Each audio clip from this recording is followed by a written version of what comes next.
Good morning.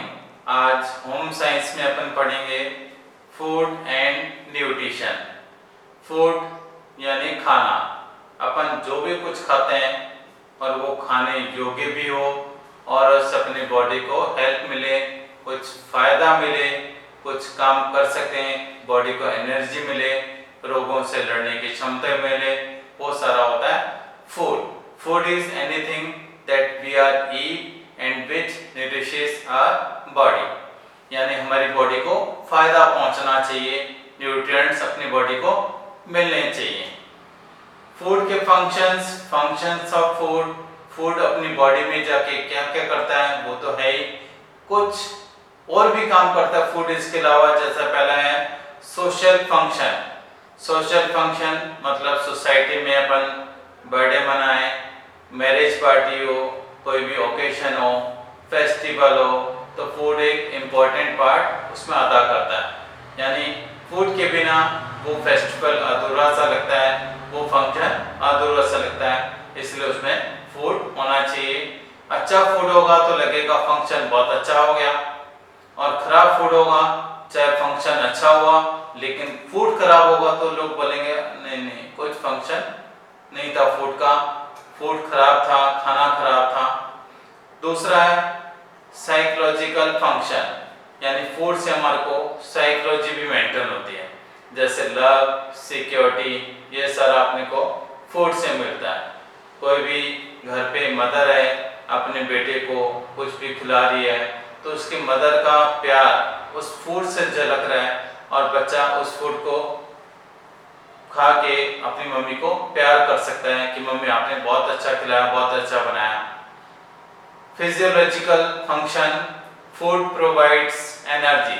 Food अपनी body को energy देता है, काम करने की क्षमता एनर्जी से मिलती है। अगर अपन फूड नहीं खाएंगे तो अपन काम नहीं कर पाएंगे। काम करने के लिए एनर्जी बहुत जरूरी है, और एनर्जी अपने को मिलती है फूड से। Food helps in body building, body को बनाना, बॉडी की फुल ग्रोथ करना, बॉडी के टिश्यूज को रिपेयर करना, उनको मेंटेन करना, ये फूड के ही काम है। फूड में कुछ न्यूट्रिएंट्स होते हैं जो अपनी बॉडीज में टिश्यूज, सेल्स वगैरह को मेंटेन करते हैं, खराब सेल्स को हटाते हैं, अच्छे सेल को उनकी जगह रिप्लेस करते हैं। ये सारा फूड के थ्रू होता है। थर्ड है फूड रेगुलेट्स बॉडी प्रोसेस, यानी बॉडी के जितने भी फंक्शन है, डाइजेशन वगैरह से लेके सब कुछ, ये सारा फूड के थ्रू ही होता है। यानी डाइजेशन फूड का होता है, लेकिन अपन फूड प्रॉपर नहीं खाएंगे तो डाइजेशन भी प्रॉपर नहीं हो पाएगा, जो और फूड के लिए प्रॉपर नहीं हो पाएगा। अब फूड में न्यूट्रिएंट्स क्या होता है ये अपन पढ़ते हैं न्यूट्रिशन में। Nutrition is the process by which food is taken in and utilized by the body, यानी अपनी फूड को अपन ग्रहण करते हैं, अपनी बॉडी के अंदर लेते हैं, उसको डाइजेस्ट करते हैं, एब्जॉर्बेशन होता है, ट्रांसपोर्टेशन होता है, और उसका फिर यूटिलाइजेशन होता है।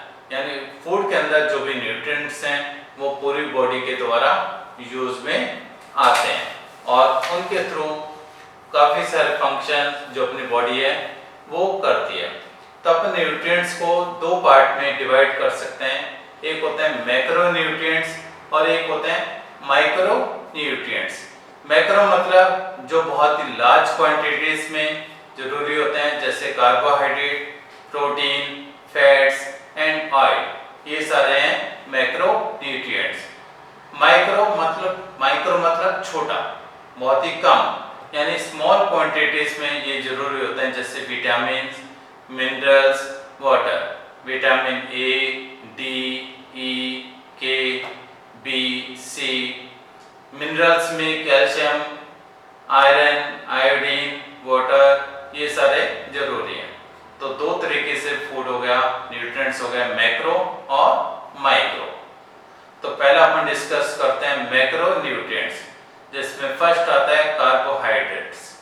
इसके 1 ग्राम ऑफ कार्बोहाइड्रेट से अपने को 4 किलो कैलोरी एनर्जी मिलती है। यानी अपन जब भी 1 ग्राम ऑफ कार्बोहाइड्रेट का यूज करेंगे, उसको खाएंगे, तो अपनी बॉडी को उसे 4 किलो कैलोरी एनर्जी मिलेगी। ये अपन ले सकते हैं, इसके सोर्सेज हैं जैसे सीरियल्स, वीट, राइस, बाजरा, मेज एटसेट्रा, यानी अनाज से अपने को कार्बोहाइड्रेट मिलता है। कुछ कार्बोहाइड्रेट अपने को मिलता है पल्सेस से, दालों से, जैसे राजमा, चना और अलग अलग तरीके की दालें। कुछ रूट्स वाले भी आइटम होते हैं जैसे potatoes, sweet potatoes, beetroot etcetera, sugar, jaggery, इनसे भी अपने को कार्बोहाइड्रेट मिलता है। तो कहने का मतलब है कार्बोहाइड्रेट अपने को सीरियल्स, पल्सेस, रूट्स, इन सब से मिलता है। इसके फंक्शन, कार्बोहाइड्रेट का मेन फंक्शन होता है एनर्जी प्रोवाइड करवाना, यानी ये अपनी बॉडी में जाके अपनी बॉडी को एनर्जी देता है। इससे कुछ अपने को थोड़ा बहुत प्रोटीन भी मिलता है, तो ये प्रोटीन की कमी को भी दूर करता है। और सेकंड है प्रोटीन भी एक तरह का मैक्रोन्यूट्रिएंट्स है। इससे भी 1 ग्राम ऑफ प्रोटीन से अपने को 4 किलो कैलोरी ऑफ एनर्जी मिलती है। प्रोटीन बहुत ही स्मॉल यूनिट से मिलकर बना होता है, जिनको अपन कहते हैं एमिनो एसिड। एमिनो एसिड 22 तरीके के हैं। जो एमिनो एसिड हैं, जिनसे 22 तरीके के एमिनो एसिड हैं, उनसे प्रोटीन बनते हैं। तो इसमें से 8 एमिनो एसिड ऐसे हैं जो हमारी बॉडी नहीं बना सकती। बाकी एमिनो एसिड तो हमारी बॉडी के अंदर बनते रहते हैं, प्रोटीन भी बनते रहते हैं।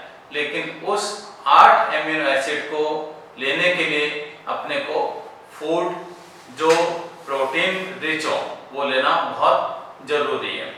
तो प्रोटीन के मेन सोर्सेज हैं मीट प्रोडक्ट। जो लोग नॉनवेज खाते हैं उनके लिए है meat product, meat, poultry, fish, egg वगैरह, ये मीट प्रोडक्ट में आते हैं। और जो लोग नॉनवेज नहीं खाते हैं वो अपने प्रोटीन को ले सकते हैं मिल्क प्रोडक्ट से, जैसे मिल्क हो गया, चीज हो गया, पनीर हो गया, कर्ड हो गया, इनसे भी ले सकते हैं।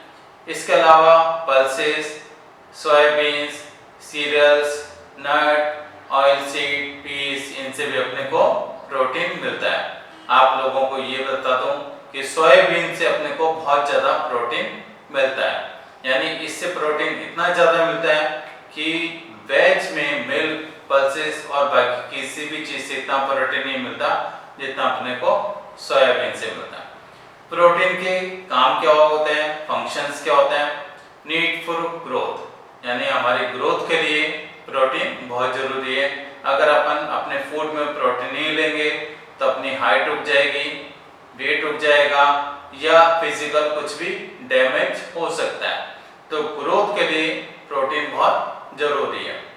टिश्यूज के मेंटेन के लिए भी प्रोटीन बहुत जरूरी है। एंजाइम्स के प्रोडक्शन के लिए, हार्मोन्स बनाने के लिए, ब्लड क्लॉटिंग के लिए। ब्लड क्लॉटिंग क्या होती है? जैसे कहीं भी अपने को चोट लग गई और अपना ब्लड वहां से निकलने लग गया, कुछ देर बाद अपन देखते हैं कि वो ब्लड रुक जाता है, क्योंकि उसके ऊपर एक जाल सा बन जाता है और ये जाल होता है प्रोटीन, जिससे अपना ब्लड बहना रुक जाता है। लेकिन अगर प्रोटीन ज़्यादा होगा तो कभी कभी ये क्लॉटिंग खतरनाक भी हो सकती है। कई बार नसों में या कहीं और जगह इंटरनल क्लॉटिंग होगी तो उससे ब्लड अंदर ही अंदर रुक जाएगा, जमा हो जाएगा और उससे कोई सीरियस प्रॉब्लम भी हो सकती है। तो इसलिए प्रोटीन अपने को लेना होगा, लेकिन ज़्यादा भी नहीं, जितना चाहिए उतना ही लेना होगा। कुछ लोग जिम वगैरह में प्रोटीन लेते हैं तो उसके कुछ साइड इफेक्ट भी हैं। प्रोटीन से अपने को एनर्जी भी मिलती है, यानी प्रोटीन कार्बोहाइड्रेट वाला काम भी करता है। अगर कोई व्यक्ति खाली प्रोटीन लेता रहता है तो उसको एनर्जी भी मिलती रहेगी। इसका ये मतलब नहीं हुआ कि कार्बोहाइड्रेट नहीं लेगा तो एनर्जी नहीं मिलेगी, नहीं, प्रोटीन से भी एनर्जी कवर हो सकती है।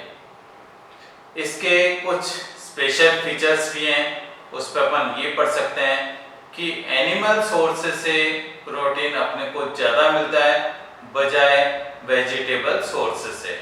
मतलब वेजिटेबल सोर्सेज से अपने को प्रोटीन कम मिलता है। इसलिए जब भी अपन प्रोटीन लेने के लिए वेजिटेबल सोर्सेज का यूज करते हैं तो अपने को वो डबल ट्रिपल यूज करना चाहिए जिससे अपनी बॉडी को पूरे प्रोटीन मिल पाए।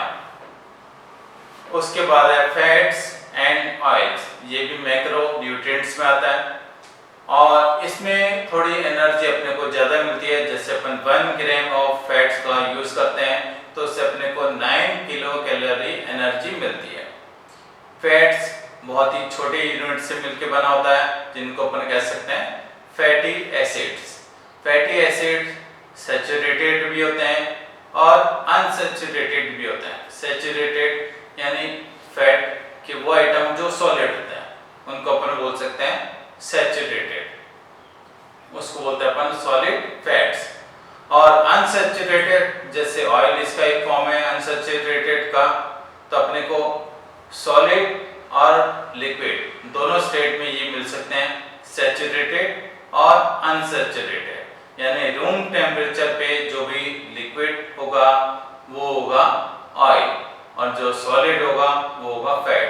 तो इस तरीके से अपन कह सकते हैं फैट्स एंड ऑयल्स, ये भी अपने मैक्रो न्यूट्रिएंट्स हैं। इनके सोर्सेज हैं कुकिंग ऑयल हो गया, घी हो गया, बटर हो गया, ऑयल सीड हो गया, नट्स हो गए, मीट प्रोडक्ट हो गए और मिल्क प्रोडक्ट भी इसमें शामिल है। Functions concentrated source of energy, इनसे भी अपने को एनर्जी मिलती है लेकिन सबसे ज्यादा अपने को मिलता है बीमारियों से लड़ने की क्षमता, यानी अपनी इम्यूनिटी इससे बढ़ती है। तो ये प्रोटीन का यूज कम करते हैं, reduce the use of protein. Fat soluble vitamin है A, D, E, K, helps to maintain body temperature, body का टेम्परेचर भी ये बनाए रखते हैं। यानी अपने को थोड़ा बहुत फैट्स भी लेना पड़ेगा लेकिन ज़्यादा फैट्स लेते हैं तो उससे भी अपने को नुकसान हो सकता है। टिश्यूज के ग्रोथ के लिए भी विटामिन बहुत ज़रूरी है। तो फैट्स अपने टेक्सचर को भी इम्प्रूव करते हैं। अपन खाना बनाते हैं उसमें फैट्स का इस्तेमाल करते हैं तो उससे उसका स्वाद बढ़ जाता है। तो इस प्रकार ये अपने पास मैक्रो न्यूट्रिएंट्स थे जो अपन अभी सीखे। अगर आपको ये पसंद आया हो तो इसे आप सीख सकते हैं, इसको लाइक करें और शेयर करें। और कोई भी इसमें प्रॉब्लम आती है तो आप मुझसे डिस्कस कर सकते हैं। मेरा मोबाइल नंबर है 9829166104।